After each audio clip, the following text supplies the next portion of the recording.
अस्सलामुअलैकुम, आप देख रहे हैं 9288। मैं हूं फैसल अब्बासी।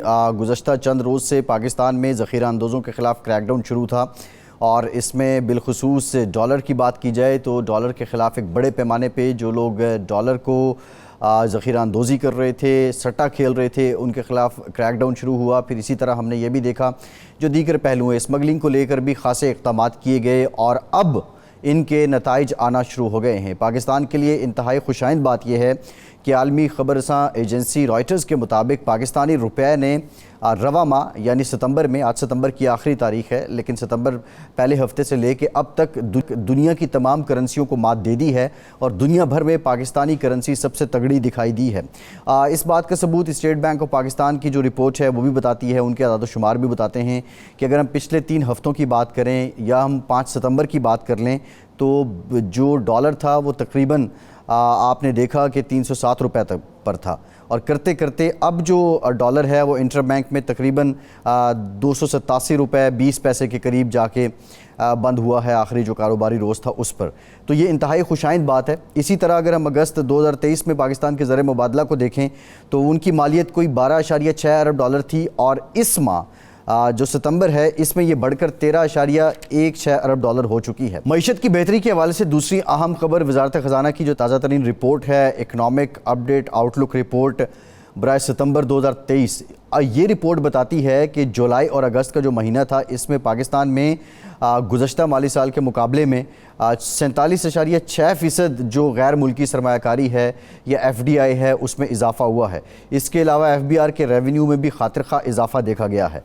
जुलाई से सितंबर 2023 के 3 माह में पाकिस्तान ने जो टैक्स इकट्ठा किया है वो 46% ज़्यादा है। जो हदफ मुकर्रर किया गया था इन महीनों के लिए जो सालाना बजट में साथ साथ IMF की डिमांड थी वो तकरीबन 46 अरब ज़्यादा है। इन 3 माह में टैक्स वसूली का हदफ 1977 अरब रुपए था। इसके अलावा एक और बड़ी पेशरफ जो हुई है वो ये है कि पाकिस्तान रूस से तेल की ख़रीदारी का तवील मुद्दती मुआहिदा करना चाहता है जिसके तहत $60 फ़ी बैरल इस रेट पर पाकिस्तान को तेल मिलेगा और ये पाकिस्तान के लिए इंतहाई खुश आइंद बात इसलिए है कि पाकिस्तान में जो तेल की बढ़ती हुई कीमतें हैं इसकी वजह से आवाम को खासी दुश्वारी भी रही है। इस हवाले से 10 अक्टूबर को पाकिस्तान का वफ़द मॉस्को जाएगा और वहाँ पर जो हुकाम है, रूसी हुकाम, उनसे बातचीत की जाएगी। ये कुछ खुशाइंद बातें हैं, खुशाइंद ख़बरें हैं जो मैं आपके साथ शेयर करना चाह रहा था। हमें ज्वाइन किया है हारून शरीफ साहब ने, साबिक वज़ीर ममलिकत हैं, साबिक चेयरमैन बोर्ड ऑफ इन्वेस्टमेंट हैं। हारून साहब, thank you very much for your time. Haroon साहब, ये कुछ आदाद-ओ-शुमार हैं जो मैंने आपके साथ शेयर किए हैं। रॉयटर्स भी अब इस बात की तायद कर रहा है कि पाकिस्तानी करेंसी मुस्तहकम हुई है। सवाल ये है कि ये जो इकनॉमिक पॉलिसीज़ हैं, IMF ये डिमांड भी कर रहा था, क्या अब IMF इससे मुतमईन हो जाएगा? और अगर हम अगले प्रोग्राम के लिए जाते हैं तो हमें वो उस तरह की अप्रोच नहीं अपनानी पड़ेगी या उस तरह की शराइत का सामना नहीं करना पड़ेगा जो माजी में होता रहा है? जी, एक तो हमें यह समझना पड़ेगा कि IMF का प्रोग्राम जो है वो बहुत शॉर्ट टर्म नोयत का है, स्टैंड बाय अरेंजमेंट है और अभी पाकिस्तान के 2 चैलेंज हैं कि हमने 2 रिव्यूज़ मुकम्मल करने हैं। एक अक्टूबर का है जो अक्टूबर-नवंबर में होगा और एक इसका आखिरी रिव्यू होगा। ये 3 रिव्यूज़ का प्रोग्राम है। इसके बाद अगर पाकिस्तान IMF के साथ जो लाइकली है एक मीडियम टर्म फैसिलिटी EFF करता है जिसको एक्सटेंडेड फाइनेंस फैसिलिटी कहा जाता है, उसके लिए अब पाकिस्तान के पास एक प्रोग्राम है जो हम ऑफर कर सकते हैं। ये जो हमने SIFC के थ्रू स्टेट ओन्ड एंटरप्राइजेस को ऑफलोड करने की बातचीत शुरू की है, जो हमने एडमिनिस्ट्रेटिव मेजर्स लेके लीकेजेस को रोकने की कोशिश की है। अब अगर ये चीज़ें ट्रिगर्स बन जाती हैं या प्रायर एक्शंस बन जाती हैं अगले प्रोग्राम की, तो पाकिस्तान यकीनन पहले से ज़्यादा मुस्तहकम पोजीशन से निगोशिएट कर पाएगा। लेकिन एक चीज़ जो मैं हाईलाइट करता जाऊं, किसी भी मईशत को जब हम अभी तो हम स्टेबलाइजेशन की तरफ जा रहे हैं, जब रिवाइवल की तरफ जाना होता है तो हमें पॉलिसीज में शिफ्ट लाना पड़ेगा और ये बड़ा एक डिफरेंस है पॉलिसी में, एडमिनिस्ट्रेटिव मेजर्स में और जो हम रिस्ट्रक्चरिंग करते हैं गवर्नेंस की। ये 3 मुख्तलिफ चीज़ें हैं।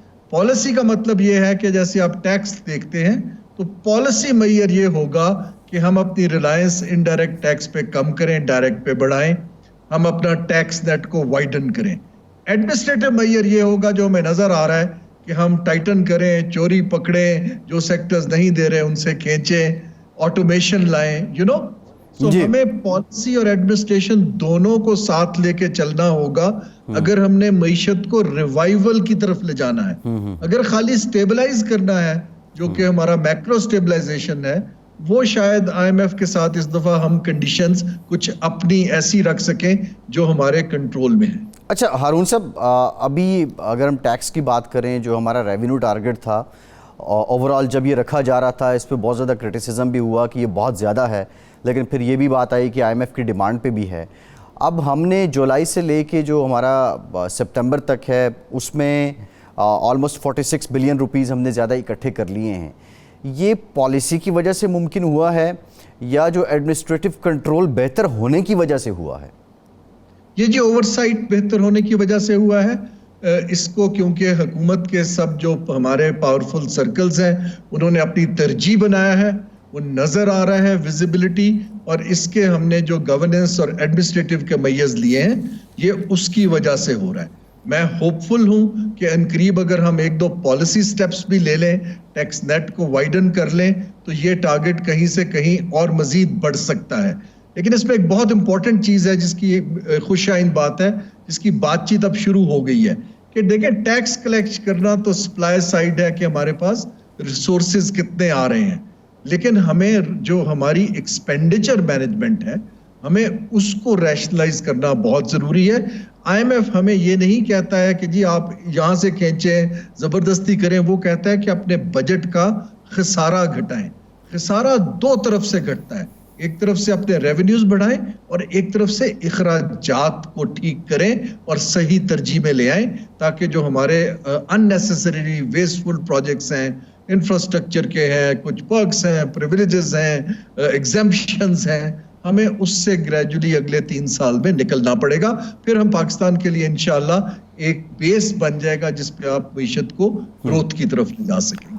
अच्छा हारून साहब, एडमिनिस्ट्रेटिव कंट्रोल की या गवर्नेंस की हम बात करें तो आपको याद होगा 3-4 हफ्ते पहले जब ये केयर टेकर गवर्नमेंट आती है, दूसरी गवर्नमेंट जाती है, तो डॉलर बिल्कुल बेकाबू, इवन 326, 327, 330 रुपए तक भी ओपन मार्केट में चला गया। फिर हमने देखा सेवरल ऑपरेशंस होते हैं और उसके बाद इसमें ग्रेजुअली कमी आती है और आज तकरीबन 287 रुपए पे है इंटर बैंक में, और फिर जो डिफरेंस था इंटर बैंक और ओपन मार्केट का वो भी कम हो जाता है। क्या आप नहीं समझते कि पॉलिसी का एक तसलसल ना होना भी पाकिस्तान की मईशत में एक डायलेमा रहा है, लेकिन जो गवर्नेंस को पॉइंट ऑफ व्यू है वो काफ़ी कमज़ोर रहा है पिछले कुछ महीनों में, जिस वजह से ये सारी बेयकीनी भी थी और सट्टेबाज फ़ायदा भी उठा रहे थे। So major problem is governance. जी, मेजर प्रॉब्लम तो गवर्नेंस, देखें at the end of the day तसलसल पॉलिसियों का मजबूत इदारों से चलता है। इदारे क्या होते हैं कि उसको जो हमारी इलीट है, रूलिंग इलीट, वो एम्पावर करती है और उसके अच्छे बोर्ड्स बनाती है, अच्छे उनके हेड्स लगाती है, सिस्टम्स बनाते हैं ताकि इदारों पर लोगों का एतबार बढ़े। जो जैसे टैक्स कलेक्शन है, उस इदारे का बहुत बड़ा चैलेंज है कि लोग हरेस्ड भी ना फील करें लेकिन टारगेट्स भी मीट हो रहे हों। ये एक अच्छी गवर्नेंस और एडमिनिस्ट्रेशन का नतीजा होता है। लेकिन मैं ये कह ये रहा हूं कि जो पॉलिसी होती है वो एक आपकी शिफ्ट लाती है, एक सिमत बनाती है। जो एडमिनिस्ट्रेशन है वो मईशत की सिमत नहीं बनाती, वो मईशत को मैनेज करने की बेहतरी लाती है। सो जो हमें इस वक्त सिमत ये बनानी है कि हमारा करंट जो ढांचा है मईशत का, वो 240 मिलियन लोगों को सपोर्ट नहीं कर पा रहा, इतना डॉलर्स भी नहीं ला पा रहा और ना वो रेवेन्यू ला पा रहा है कि हम उनकी हेल्थ, एजुकेशन, स्किल्स डेवलपमेंट पे जितना चाहिए इन्वेस्टमेंट कर सके। सही है। उसको करने के लिए हमें पॉलिसी मैयस चाहिए कि हम राइट सिम्प में ऐसे सेक्टर्स में इन्वेस्टमेंट्स को अट्रैक्ट करें जो जॉब्स भी क्रिएट करें और हमारे लिए फ्यूचर में ग्रोथ का बायस बन सके। सही है। अच्छा हारून साहब, ये जो स्टेट ऑन एंटरप्राइजेज हैं, आपने जिक्र भी किया इसका, अगर पीआईए को, स्टील मिल्स को अगले 3-4 माह में नीलाम नहीं किया जाता या इनको प्राइवेटाइज़ नहीं किया जाता आसान लफ्ज़ में, तो आप समझते हैं कि जो हम जितनी मर्जी टर्म्स एंड कंडीशंस पूरी कर लें और जब हम एक्सटेंडेड जो फंडिंग फैसिलिटी है इसकी आईएमएफ की उसकी तरफ जाएंगे तो आईएमएफ शायद फिर रिलक्टेंट हो जाए और ये कंडीशन उस वक्त प्रायर हो, और शायद पॉलिटिकल पार्टीज़ के लिए इनको प्राइवेटाइज़ करना उतना आसान नहीं होगा। आप समझते हैं कि ऐसा मुमकिन है? कि मेरा ख्याल है कि हमें प्राइवेटाइजेशन पे स्टक होने की जरूरत नहीं है। मसला इस वक्त क्या है, हुकूमत ने यह फैसला लेना है कि हमने अब से कमर्शियल इदारे नहीं चलाने हैं, ठीक है ना जी। इसके बाद आप उसको कॉन्ट्रैक्ट आउट कर सकते हैं, प्रोफेशनल्स को दे सकते हैं, स्टॉक एक्सचेंज के थ्रू बेच सकते हैं शेयर्स। जरूरी नहीं कि उसको ऑक्शन ही करें, वो आप प्रोफेशनल्स पे छोड़ दीजिए। अगर हुकूमत पीछे हट जाती है कि हमने अब इनको अपने बजट से सपोर्ट नहीं करना, हमने इनको चलाना नहीं, जिनको चलाना आता है उनको दे देना है, वो एक फैसला पूरी दुनिया के इदारे बहुत अप्रिशिएट करेंगे। मैं ये कहता जाऊं कि ये कोई फैमिली सिल्वर बेचने की बात नहीं है। जो मैं बार बार कह रहा हूं, ये एक पॉलिसी डिसीजन है कि हुकूमत अब से कमर्शियल एंटरप्राइजेस नहीं चलाया करेगी। ये ज्यादा जरूरी है। पीआईए वगैरह फिर उसमें रेलवेज और बाकी चीजें फॉल करेंगी, स्टील मिल्स, कि जी अब हुकूमत का काम नहीं है तो इसको कैसे चलाना है। सही है। अच्छा, 3-4 माह की जल्दी की जरूरत नहीं है। बिल्कुल ठीक है, बहुत शुक्रिया हारून शरीफ साहब आपका। एक ब्रेक के बाद दोबारा हाजिर होते हैं।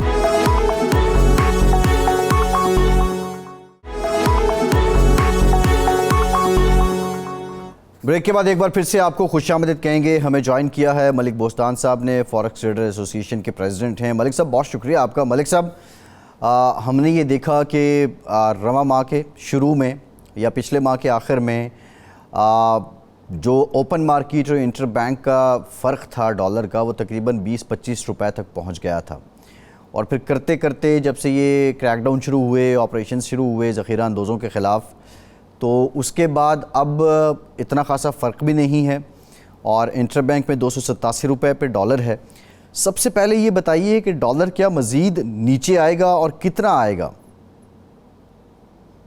देखो जी, डॉलर का जो रियल वैल्यू है वो 240 है। ये मैं नहीं कह रहा, ब्लूमबर्ग ने 2 महीने पहले आप लोगों ने खबरें भी चलाई है कि पाकिस्तान का रुपया बहुत ज्यादा अंडर वैल्यू है, और उन्होंने कहा रीजन में देखें, इंडिया 82 है, बांग्लादेश 95 है, अफगानिस्तान जिसमें इकोनॉमिक सेक्शन है वो 80 और अब तो 77 हो गया। बल्कि वर्ल्ड बैंक ने कहा कि 29% रिकवर किया, तालिबान 104 से कम होकर 77 पे आ गया। पाकिस्तानी रुपए की भी रिकवरी आई है 6%, एशिया को बेहतरीन करेंसी में शुमार होने लगा इसका। तो ये इसने 250-240 में तो जाने ही जाने। और ये बैंकों की क्योंकि कार्टेल बनाया हुआ था और वो किसी तरह काबू में नहीं आ रहे थे, और ब्लैक मार्केट वालों ने पूरी इतनी उनकी जरूरत बढ़ गई कि लॉ एंड ऑर्डर इतना वीक हो चुके थे अदारे कि वो एक्सचेंज कंपनियों के बाहर खड़े हो जाते थे और बाहर जो भी कस्टमर आता था उसको बरकरा के ले जाते थे और हमसे 5-10 रुपए ज्यादा देते थे, वही डॉलर से स्मगलिंग हो रही थी। तो ये सारी चीजें क्रैकडाउन में कवर हुई और आपके एडमिनिस्ट्रेटर मेयर लिए गए, और जिसके बाद आपके सामने रुपये भी रिकवर हो रहे हैं। और हमारी बड़ी अल्लाह का शुक्र है जो हम सिर्फ 5 से 7 मिलियन डॉलर इंटर बैंक में सेल करते थे, हमारे पास इतने अब सरप्लस हो गए, डेली हम 15 से 20 मिलियन डॉलर इंटर बैंक में सेल कर रहे हैं, जिसकी वजह से इंटर बैंक भी 308 से कम हो गए, 287 पे आ गए। और डेली 1-2 रुपये कम लेकर डेली जो है हमारी सप्लाई बढ़ती जा रही है। और इम्पोर्टेड जो अब साइड पे हो गया वो अब इम्पोर्टेड इसकी खोल ही नहीं रहा, उसको पता चल गया कि 250 पे जाना है। तो ये बड़ी अच्छी खबरी है कि वो बढ़ चढ़ के जो एलसीएम खो रहे थे और एलसीएम के लिए सिफारिशें करा रहे थे, वो कुछ बैंक से अंडर टेबल से अपने हदिया भी ले रहे थे, लेकिन अब सारी चीजें रुक चुकी हैं। अच्छा मलिक साहब, ये बताइए, आप कह रहे हैं कि रियल वैल्यू जो डॉलर की है वो 240 रुपये है। अब हमने ज़ख़ीरा अंदोज़ों के ख़िलाफ़ और इसी तरह जो मार्केट में सट्टेबाजी कर रहे थे उनके ख़िलाफ़ तो कार्रवाइयाँ कर ली, मज़ीद क्या करना होगा कि ये 240 रुपये पे आ जाए? बहुत कुछ करने, अभी तो कुछ भी नहीं हुआ और कोई बड़े मगरमच्छ तो पकड़े नहीं गई, छोटे छोटे राह चलते लोगों को पकड़ लिया या किसी ने किसी की कंप्लेन कर दी या कोई सामने धर लिया गया। पूरे पाकिस्तान में इस वक्त टोटल 100 मिलियन डॉलर की इक्विवेलेंट जो है पाकिस्तानी और गैर मुल्की रिकवरी हुई। हम तो समझ रहे थे कोई कम 10-12 करोड़ डॉलर रिकवर होंगे जिस तरह के ऑपरेशन शुरू हुए, लेकिन लॉ एनफोर्समेंट ने पूरा अच्छा नेटवर्क बना लिया और काफी जो उनको इंफॉर्मेशन आ रही है वो उसको जो है बेस पे जो है जा रहे हैं अभी। लेकिन अभी मैं आवाम से भी दरख्वास्त करूंगा, मैंने आला हुकाम से भी दरख्वास्त की है कि देखो जिन लोगों के पास डॉलर पड़े हैं उन्हें हमने एक रास्ता देना महफूज, उनको बिल्कुल चोर नहीं बना लेना या उनको स्मगलर सारे नहीं है।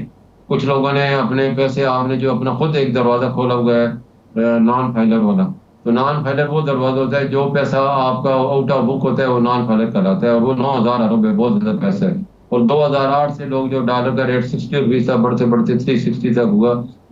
हम लोगों को एक तो ये बड़ी रातों रात अमीर होने की आदत पड़ गई, कामचोरी की आदत है।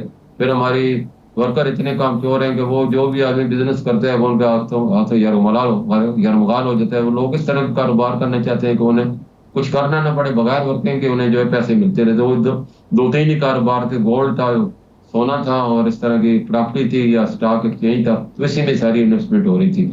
अब जाके लोगों को ये जब पता चलेगा, अब तो घरों तक भी हमारे महफूज नहीं रहे। पहले चोरों से डाकुओं से छुपाने के लिए उन्होंने जगह जगह छुपा के रखे हुए थे। अब जो है लोग जा रहे हैं, तो मैं समझता हूँ उनको एक, मैंने कहा पोर्टल बनाया जाए, जो लोग अपने पैसे को पाकिस्तानी रुपए में कन्वर्ट करना चाहते हैं वो अपने आप को रजिस्टर्ड कराएं, चाहे बैंक में जाके जमा कराएं, चाहे एक्सचेंज कंपनी उनके पास आए, तो उन्हें एक बड़े बाइज्जत तरीके से हम उन्हें एक रास्ता दें ताकि वो पाकिस्तान की इकानमी में शामिल हो जाए, और इससे उनको जो है ब्लैकमेल से भी उनको निजात मिल जाए, और पाकिस्तानी रुपया भी मजबूत होगा, डॉलर का रेट भी गिरेगा, हमारे रिजर्व भी बढ़ जाएंगे।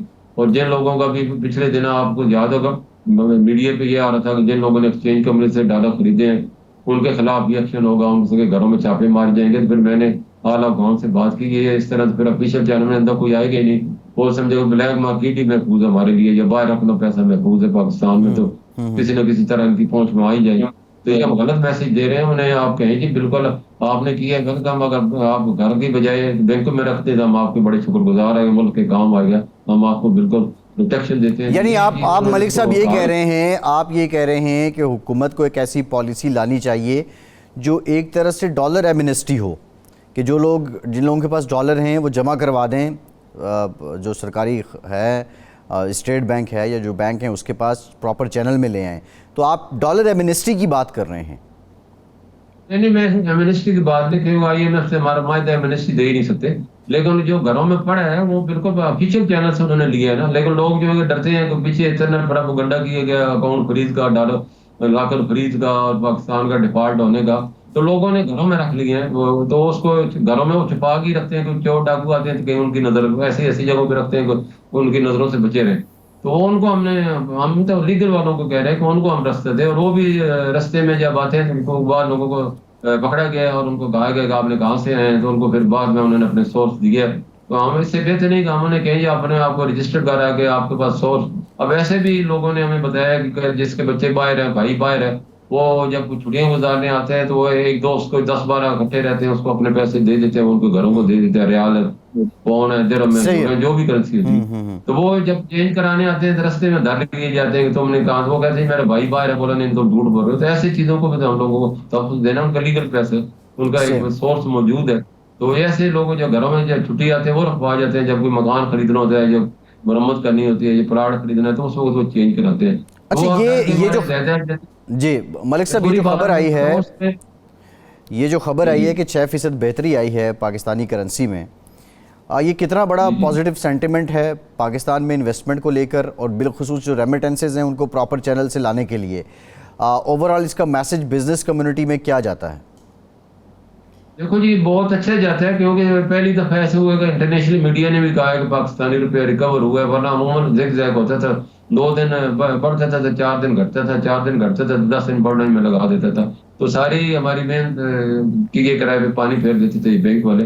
बैंकों को भी लॉ एनफोर्समेंट एजेंसी ने बुलाया, उन्हें बताया पाकिस्तान के आप रुपये के साथ नहीं खेले, काटल ना बनाए, स्पेकुलेशन नहीं करें, और वो भी इस वक्त जो है बड़ा ताउन कर रहे हैं। आपने देखा बैंक रेट भी बढ़ रहे हैं, पहले वरना वो हम अगर 10 रुपये घटाते थे तो 20 रुपये बढ़ा देते थे, तो हमारी सब क्वेश्चन में पानी फेर देते थे। तो अब उनको भी अकल आ गई, और मैं समझ अल्लाह करे वो इसी तरह रहे, दोबारा ना स्पेकुलेशन में आ जाए। तो ये पाकिस्तान का देखो, इससे इंटरेस्ट रेट बढ़ना था, पूरी फोरकास्ट आ रही थी, लेकिन नहीं बढ़ा। और हमें उम्मीद है कि जिस तरह भी तकरीबन 7% जो है इस वक्त महंगाई कम होनी चाहिए मेरे हिसाब से, क्योंकि डॉलर 20 रुपये बढ़े तो 7% बनता है ये। तो इसमें अगर 7% नहीं 5% भी अगर ये कीमतें कम करते हैं, जैसे गौर एजाज साहब ने 2 दिन पहले कहा था कि हम 1 अक्टूबर को एनर्जी के बिल कम करेंगे। सही है। अच्छा मलिक साहब, हमने ये भी देखा माजी में कि 5-6 महीने के लिए जब शरह सूद बुलंद थी, इससे पहले वाली हुकूमत और उससे पहले वाली हुकूमत जब आई, तो हॉट मनी आई पाकिस्तान में। हफीज़ शेख साहब उस वक्त वज़ीर ख़जाना थे। अभी जो हालात हैं यहाँ, अभी भी शरह सूद बुलंद है, रुपी तगड़ा हो रहा है, आप समझते हैं कि पाकिस्तान में जो FDI है या बैंकों में रिज़र्व या डिपॉजिट के तौर पे मज़ीद डॉलर आने का इम्कान है?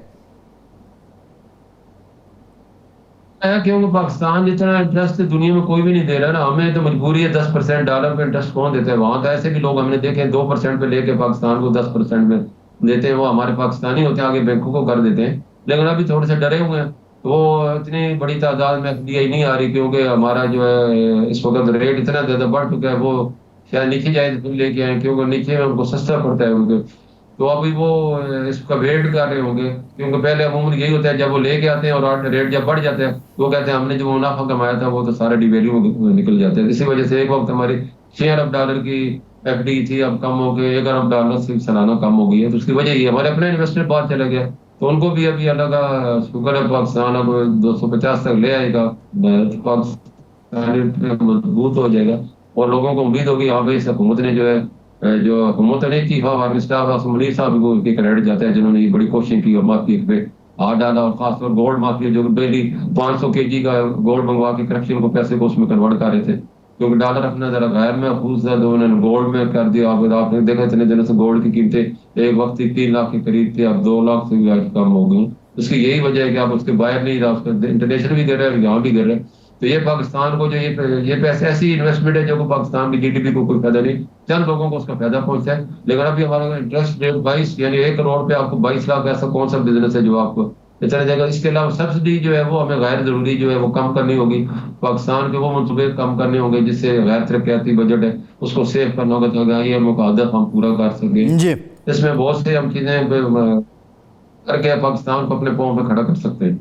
अच्छा मलिक साहब ये बताइए कि अब एक मामला ये भी है, जो LCO का ये सारा मामला रहा है, इम्पोर्ट, बहुत सी इम्पोर्ट ज़रूरी है, इंडस्ट्री चलाने के लिए रॉ मटेरियल आता है पाकिस्तान में। इम्पोर्ट पॉलिसी क्या होनी चाहिए ताकि हमारे डॉलर जो है उसकी भी आउटगोइंग इतनी ज़्यादा ना हो और हमारी ज़रूरियात का जो सामान है वो भी पहुंच जाए? इसके लिए किस पे पाबंदी लगानी होगी, किन चीज़ों को हमें रिलैक्स करना होगा? देखो अब जो हमारा IMF से मायदा हुआ है, पाबंदी तो हम लगा ही नहीं सकते। हम अपने लोगों को मोटिवेट कर सकते हैं, और इसमें यही है, अगर रुपया जब मजबूत हो जाता है, इम्पोर्ट सस्ती होगी तो आपकी एक्सपोर्ट भी सस्ती होगी। जो रॉ मटेरियल आपका जब 300 रुपए का आएगा तो आप उसको आप ये तो दीवाने का ख्वाब ही होता है कि वो आप उसको सस्ती एक्सपोर्ट कर लेंगे। जब आपका डॉलर 250 की चीज आएगी तो उसको तो 260 या 270 में आप बेच सकेंगे।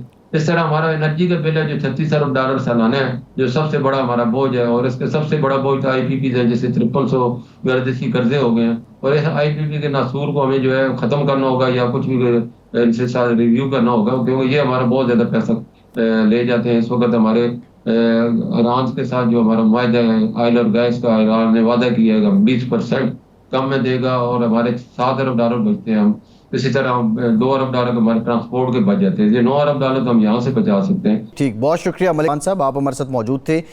एक ब्रेक लेते हैं और ब्रेक के बाद बात करेंगे जो पाकिस्तानी वफ़द 10 अक्टूबर को मॉस्को जा रहा है। शुनीद यही है कि रूस के साथ $60 फ़ी बैरल पेट्रोलियम मसनूआत ख़रीदने का मुआहदा होने जा रहा है। इसके असरात क्या होंगे, इस मुआहदे की तकमील कब होगी और पाकिस्तान में क्या पेट्रोलियम मसनूआत की कीमतें कम होंगी, ब्रेक के बाद बात करते हैं।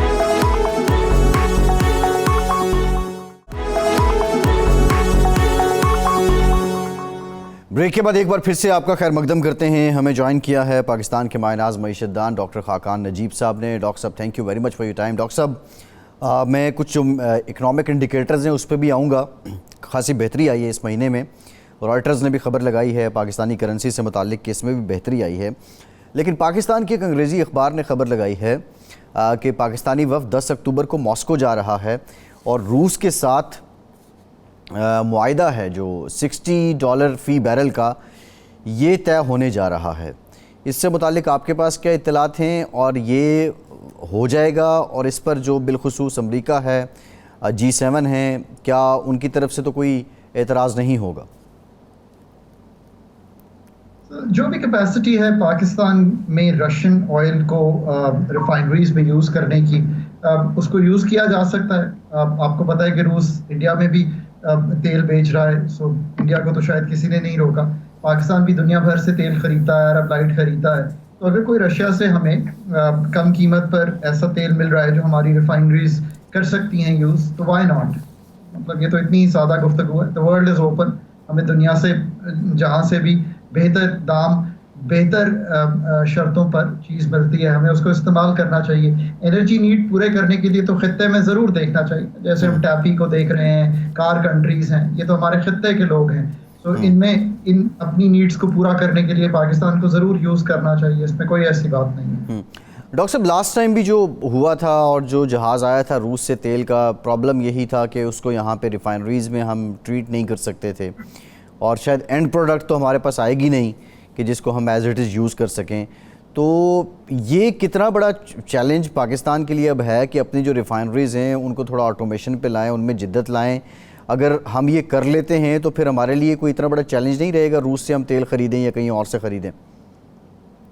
देखिए, ये तो बड़ी टेक्निकल जुज़ियात हैं कि इस वक्त रिफाइनरी की क्या कैपेसिटी है, वो कितना ऑयल ये यूज़ कर सकती हैं। पहले वो दूसरा क्रूड अगर यूज़ करती रही हैं, पाकिस्तान अब भी 60-70% डिपेंडेंट है इंपोर्टेड ऑयल्स पे।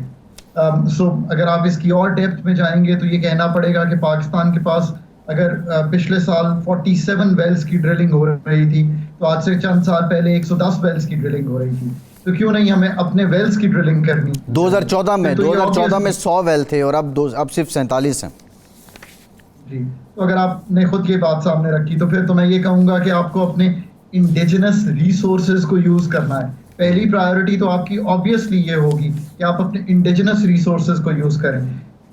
बड़ी फाइंड्स हमने सुई की एक टाइम पे की, अब हम करने जा रहे हैं कि हम अपनी मादनियात को बलूचिस्तान में जाके कोशिश कर रहे हैं कि वहाँ से निकाली जाएं। 2028 में पहला पाकिस्तान से कॉपर है वो एक्सपोर्ट होगा।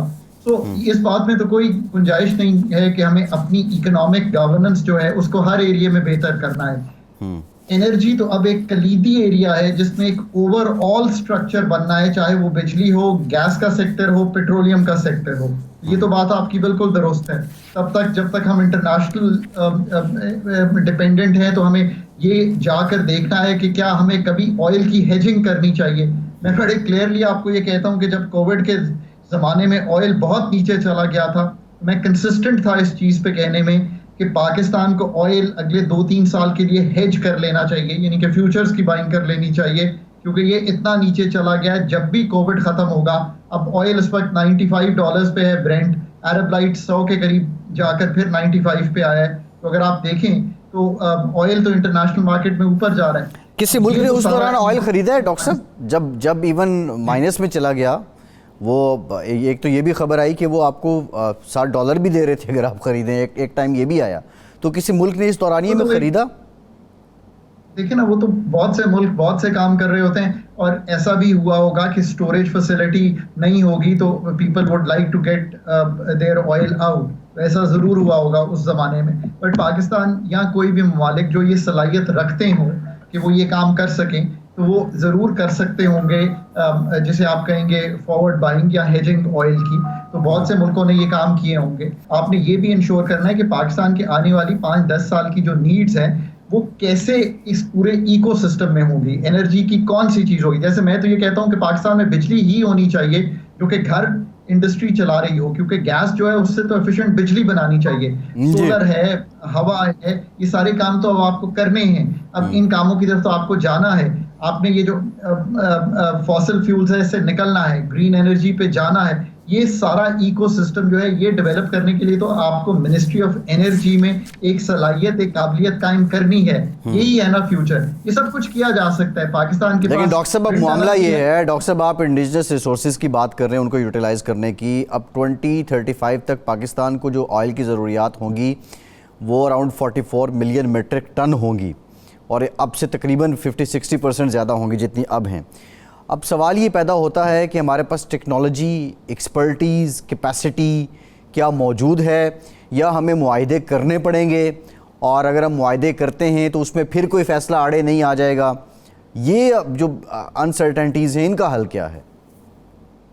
देखिए ना, सिर्फ आपको मुआहदे ही नहीं करने पड़ेंगे, बल्कि आपको ये भी देखना पड़ेगा कि अब आपने इलेक्ट्रिक व्हीकल्स की तरफ किस तरह जाना है ताकि आपकी ये जो ऑयल की नीड है ये कम हो। ये तो कलीदी फैसला है जो मुल्क को करना है। नंबर 2, पाकिस्तान को ये फैसला करना है कि ये जो सिटीज़ की ग्रोथ है जिसमें डिस्टेंसेस बहुत ज़्यादा हैं, इसको आपने कैसे हल करना है, आपने पब्लिक ट्रांसपोर्ट कैसे बनानी है। ऑफ कोर्स हम पब्लिक ट्रांसपोर्ट नहीं बना सके, इसीलिए तो लोगों पर इम्पैक्ट बहुत बड़ा आ रहा है। आप ये देखिए ना कि आपके नेबरिंग कंट्रीज में या इवन डेवलप्ड ममालिक में क्यों नहीं पेट्रोल के बढ़ने का इम्पैक्ट आता, बिकॉज हर एक ने मोटर बाइक या गाड़ी पे नहीं जाना या रिक्शे पे नहीं जाना, सब ने पब्लिक ट्रांसपोर्ट पे जाना है। जो उनकी सबवे है वो बिजली से चलती है, जो बसेस हैं वो ईवी से चलती हैं।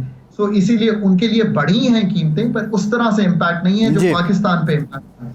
इसी तरह पाकिस्तान की हमारी बिल्कुल आपने गैप भी ठीक रखा, क्रूड ऑयल भी कम हुआ है। ये सारे एक्सप्लोरेशन लोकल भी हमें बढ़ानी है, जो सर्कुलर डेट है उनको भी क्लियर करना है ताकि लिक्विडिटी भी पैदा हो पाकिस्तान में। ये सारे काम जो हैं, इसके लिए जो आपने बात सामने रखी, काबिलियत तो आपको मिनिस्ट्री में पॉलिसी लेवल पे बनानी पड़ेगी। जो आपके रेगुलेटर्स हैं उनको भी काबिल करना पड़ेगा। These are all doable task.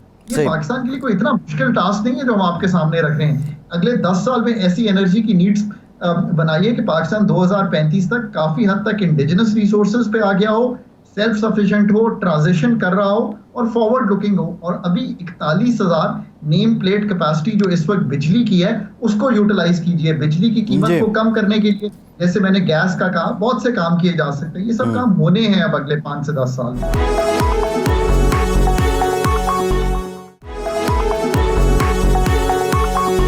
अच्छा डॉक्टर साहब, दो तीन जो इंडिकेटर्स हैं वो बड़े पॉजिटिव रहे हैं और पिछले 3-4 हफ्तों में ही पॉजिटिव रहे हैं। हम ये देखें तो स्टेट बैंक की बात करें, उसके मुताबिक हमारे जो फॉरेन एक्सचेंज रिज़र्व हैं वो उनमें इजाफा हुआ है, वो तकरीबन अब $13 बिलियन के करीब जा चुके हैं। हमारा जो डॉलर है पिछले 3 हफ्ते में, हमारा जो रुपया है इनफैक्ट उसने डॉलर को काफ़ी डिवैल्यू किया है। 20 रुपये का फ़र्क पड़ा है 5 सितंबर से लेके अब के इंटर बैंक में। और इसी तरह जो जुलाई था, अगस्त और सितंबर तक जो टारगेट था रेवेन्यू, उससे 46 अरब रुपए हमने ज़्यादा इकट्ठे कर लिए हैं। ऑल दो पॉलिसी को टाइट किया गया, साथ साथ गवर्नेंस को बेहतर किया गया। अगेन क्वेश्चन जो आता है, क्या ये तसलसल जारी रहेगा और इसको जारी रखने के लिए मज़ीद क्या करना होगा और इसके असरात अवाम पे कब मुंतकिल होंगे? आपने बहुत ज़बरदस्त इंडिकेटर सामने रखे हैं, इस पे एक एक पे बात कर लेते हैं। नंबर 1 बात कर लेते हैं। देखिए, रुपए में ये हो रहा था कि पाकिस्तान में 2 तो क्लियर मार्केट्स हैं जो हमारी इंटरबैंक ऑफिशियल मार्केट है, एक हमारी ओपन मार्केट है, एक तीसरी इललिजिटिमेट, इररेगुलर, इलिसिट मार्केट क्रिएट हुई थी, जिसको ग्रे मार्केट कहें, जो भी कहें आप। उसको एडमिन मेजर से लोग इसको क्रैकडाउन कहते हैं। Actually this is not crackdown. All we are doing is कि हम कंप्लायंस और एनफोर्समेंट मांग रहे हैं कि आप ये इलीगल कारोबार पाकिस्तान में नहीं कर सकते। नंबर 2, स्मगलिंग नहीं कर सकते। नंबर 3, अक्रॉस द बॉर्डर जो हम अपनी नीड्स पूरी करवा रहे थे उसको नहीं कर सकते पाकिस्तान से पूरा। ये पाकिस्तान के डॉलर्स हैं, पाकिस्तान में रहने चाहिए। सो उससे एक मार्केट जो है और जो डॉलराइजेशन ऑफ इकोनॉमी है उसको इन दी इमीडिएट, ये भी आपने सही सवाल पूछा कि कितनी देर रहेगा, उसको खत्म किया गया। सो एडमिनिस्ट्रेटिव मेजर्स लेकर कंप्लायंस इंश्योर की गई, rate of the state exert हुई। मुझे इस पर बहुत खुशी है कि पाकिस्तान की स्टेट ने अपनी रेट को एक्सर्ट किया। अब दूसरी बात यह कि ये कितनी देर चलेगा, इसकी तो बात अब आएगी कि जो इंटर बैंक है हमारा, जिसमें ऑफिशियल जो सबसे बड़ी पाकिस्तान की मार्केट है 100 से 200 मिलियन डॉलर की डेली की, उस मार्केट को तकवीयत कैसे मिलेगी। मेरा ख्याल है आप देखेंगे कि रेमिटेंसेस जो हैं वो भी अब हमारी ऑफिशियल चैनल्स में थोड़ी इस महीने बढ़ी हुई आएंगी। पिछले महीने 2.1 बिलियन थी, आई थिंक थोड़ा सा बढ़ के 2.4 बिलियन तक जाएंगी, 2.3 बिलियन तक आएंगी। इसी के साथ साथ जो लिक्विडिटी है, जो ओपन मार्केट में इतने ज्यादा इस वक्त सेलर हैं, वो भी पैसे वापस दे रहे हैं इंटरबैंक मार्केट में। सो उधर से भी लिक्विडिटी इंप्रूव कर रही है। So let's continue with this trend. पर अब गवर्नमेंट के पास कुछ और बड़े कलीदी काम है जो अभी दिखाई नहीं दे रहे, जिसकी मुझे तशवीश है। नंबर 1, जिनीवा के pledges. Number 2, programme and project loans. Number 3, commercial loans. Number 4, bilateral loans. ये सब लोन्स अगर मैं इकट्ठे करूं, प्लस अगर मैं इकट्ठे करूं जो रोल ओवर चाहिए पाकिस्तान को, तो 23 से 24 अरब डॉलर इकट्ठे करने हैं इस वक्त पाकिस्तान की अथॉरिटीज ने। आई एम रियली होपिंग कि ये अथॉरिटीज अब उस पर बड़ी तेजी से काम करेंगी। रोल ओवर्स 11 अरब डॉलर के हैं, वो सामने आएंगे। प्रोग्राम लोन्स के पैसे आने शुरू होंगे, क्योंकि ये भी याद रखिए, आपने IMF का प्रोग्राम जुलाई में किया, ज़खायर 8.7 अरब डॉलर पे थे, आज 7.6 अरब डॉलर पे आ गए हैं। Lost about 1.1 billion dollars. तो इनको बिल्ड करेंगे तो ये तसलसल बरकरार रहेगा। But I think for now the sentiment is for a stronger रूपी, स्पेशली ये भी याद रखिए, मैं सबको कहता हूँ, आप रुपए में 1 साल के लिए अपना डिपॉजिट देंगे, आपको 20 से 21% आपका बैंक दे रहा है। That is a good return. अगर आप सेफ अपना रिटर्न लेना चाहते हैं तो इसको मॉनेटरी पॉलिसी की स्ट्रेंथनिंग की वजह से भी लेकिन डॉक्टर साहब ये अब सवाल ये है डॉक्टर साहब, यहाँ देखें जब हफीज़ शेख साहब आए थे उस वक्त भी शरह सूद बुलंद की गई, तो जब डॉलर आए तो कहा गया कि इट्स हॉट मनी और ये शायद 6 महीने के लिए, ये साल के लिए, और जब ये निकलेगी तो फिर हम मसाइल में चले जाएंगे। अब जो शरह सूद अभी है ये तारीख़ की बुलंद तरीन शरह है, इस पे अगर कोई डॉलर रखवाता है वो 6 महीने के लिए हो, 8 महीने के लिए हो, आप समझते हैं कि ये जो 24-25 बिलियन डॉलर की हमें ज़रूरत है, हमारा काम, हमारा साइकिल ये चला जाएंगे, या जब वो निकलेंगे तो हम पे और ज़्यादा बर्डन होगा?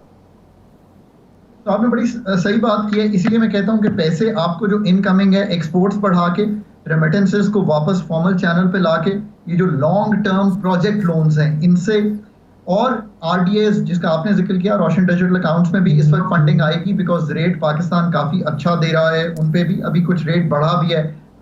रुपए पे मेरे ख्याल है 20-21% दे रहे हैं, अगर आप कन्वर्ट करा के डॉलर्स को रखते हैं, और शायद 7-8% है आई थिंक जो डॉलर पे रिटर्न है, वो भी अच्छा है इससे। और आपको असल तो बात यह है कि इंपोर्ट्स को भी थोड़ा कर्व्ड ही रखकर चलाना है with in the framework of IMF, which means के जो 15% नॉन एसेंशियल है उनको थोड़ा संभाल के ही चलाना है। ये सारे काम आपको करके इस वक्त को गुजारना है, और फिर आपको जो असल रकूम लानी है ना, वो लानी है पाकिस्तान का इन्वेस्टमेंट साइकिल बना के। जैसे कि अब हमने एक SIFC का कयाम किया है जो कि एक इंस्टीट्यूशनल मैकेनिज्म है। पाकिस्तान की $2.25 अरब की इस वक्त इन्वेस्टमेंट है पिछले 8-10 साल से इसी लेवल पे। पाकिस्तान को कम से कम अपना करंट अकाउंट को संभालने के लिए, और जो हमें रकूम ज़रूरत होती है मार्कअप और डेट की पेमेंट में, इसको देखते हुए 5 से 7 अरब डॉलर हर साल इन्वेस्टमेंट अगले 5 साल की टारगेट करनी है। इसमें एग्रीकल्चर भी है, प्राइवेटाइजेशन भी है, रेकोडेक एंड एडजॉइनिंग एरियाज, मादनियात भी हैं, और जो प्रोजेक्ट्स जैसे वो कहते हैं 25 से 28 प्रोजेक्ट्स वो पुटअप कर रहे हैं वो भी हैं। ये सारा काम जो है पाए तकमील तक भी जाना चाहिए। मतलब 1/2 से हमने कोई खातिर खा प्राइवेटाइजेशन नहीं की है, मतलब हमारे पास इतने ब्राउन फील्ड यानी कि लगे हुए प्रोजेक्ट हैं। अब ये काम requires hard work, this is true hard work that Pakistan has to do. So let's see कि ये कैसे होता है। अगर ये होगा तो आपको एक मईशत में तकवीयत दिखाई देगी, अगर नहीं होगा तो आपको फिर वही बर्डन्ड इकोनॉमी दिखाई देगी। लेट्स सी कि how well we do it. I am hopeful कि हम आगे बढ़ेंगे। अब सही है। अच्छा डॉक्टर साहब, कुछ टैक्सेस की बात कर लेते हैं। जुलाई से सितंबर तक 46 अरब ज़्यादा हमने इकट्ठा कर लिया है, लेकिन एक बहुत बड़ा चंक शायद इसमें बिजली के बिलों के ज़रिए भी हो। सवाल ये है कि टैक्स नेट को बढ़ाने की बात हम पिछले 10-12 साल से सुन रहे हैं, लेकिन उसमें कोई खातिर खा इजाफा नहीं हो सका। इसमें फॉल्ट FBR का है या आवाम का है? आवाम ने तो टैक्स इनडायरेक्ट की सूरत में 60-70% देना ही है, और रीज़न क्या है कि जो टैक्स नेट में आ जाता है वो ज़्यादा बेचारा मुश्किल में है, या इसमें किस नौयत की रिफॉर्म्स होनी चाहिए, और ये कितना बड़ा मसला है और इसकी कम्प्लिकेशन क्या है? So one, let me say good job to FBR. हमारा एक IMF के साथ टारगेट था, but on the second hand Pakistan की जो FBR टैक्स टू GDP है वो 9.9% के करीब है, यानी कि टैक्स टू GDP। ये अगर मैंने आपसे बात करते करते 99-2000 से लेकर आज तक का ग्राफ अपने सामने खोला है। अगर मैं इसको एवरेज करूं तो ये 8.5-9% पे ही है। ये पाकिस्तान के लिए कतई तौर पे काफ़ी नहीं है, कंसिडरिंग आवर एक्सपेंडिचर जिसमें ग्रोथ हुई है, एंड कंसिडरिंग द फैक्ट्स कि जितने हमने टैक्सेस लगाए हुए हैं। आज भी अगर हम अपनी एनफोर्समेंट पूरी करते हैं तो मेरा ख्याल है कि हम 10 या 11% tax to GDP of FBR पे जा सकते हैं बगैर किसी नए टैक्सेस लगा के। सो एक तो इन्फोर्समेंट एंड कंप्लायंस जो है, यानी कि जहाँ पे टैक्स लगा हुआ है उसकी फुल कंप्लायंस जो है वो इंश्योर करनी है। That's number 1 job. इसमें ऑफ कोर्स लोगों को थोड़ा सा मतलब जिसे कहते हैं ना स्टिक के साथ हमें ये तय करना है कि जो लोग नहीं अपना पूरा टैक्स दे रहे, हम उनकी सेल्फ असेसमेंट के बाद जब ऑडिट में जाएं तो हम दिखाएं लोगों को कि ये काम गलत हुआ है, सो दैट एक मिसाल कायम हो। डॉक्टर साहब बिल्कुल ब्रीफ कमेंट कर दें, टाइम हमारा खत्म हो रहा है। डॉक्टर साहब ये जो आप बात कर रहे हैं इसी से रिलेटेड मेरा सवाल है, अगर हमने जनवरी फरवरी से पहले PIA, स्टील मिल्स, इनकी किस्मत का कोई फ़ैसला ना किया, इनको प्राइवेटाइज ना किया, तो जो कमिंग IMF प्रोग्राम है वो क्या पाकिस्तान बेशक ये कंडीशंस पूरी कर दे, रेवेन्यू टारगेट भी हासिल कर ले, बाकी भी क्राइटेरिया पूरा कर ले, क्या वो इजीली मिल जाएगा? Privatisation will be a big part of the programme जो आने वाला है, यानी कि जो क्वाज़ी फिस्कल, एक तो फिस्कल डेफिसिट है ना, जो मालियाती खजाना है, एक मालियाती खजाना बाहर 212 SOEs का खड़ा हुआ है, इस पे हम एक डिटेल्ड प्रोग्राम रख लेंगे। मेरा नहीं ख्याल कि PIA या प्राइवेटाइज हो पाएगी अगले 3-4 माह में। अभी तो उसकी restructuring, cleaning, financial balance sheet, एक और PIA का बनना, यही काम अगर हम कर लें तो बड़ी बात होगी। उसका एक FA अपॉइंट कर लें, फाइनेंशियल एडवाइजर, यही काम करके आगे बढ़ें। पर इसके बगैर चारा कोई नहीं। 88 अरब का लॉस है पिछले साल का, 61 अरब का लॉस है 6 माह का। कौम को ये समझना है कि ये अनबेरेबल है, बंद हो जाएगी PIA अगर हम इसको रीस्ट्रक्चर करके प्राइवेटाइजेशन के लिए नहीं लेके। जी ठीक है, बिल्कुल ठीक। बहुत शुक्रिया डॉक्टर खाकान। अब आपके वक्त का आज के प्रोग्राम से इतना ही। फैसल अब्बासी को इजाज़त दीजिए।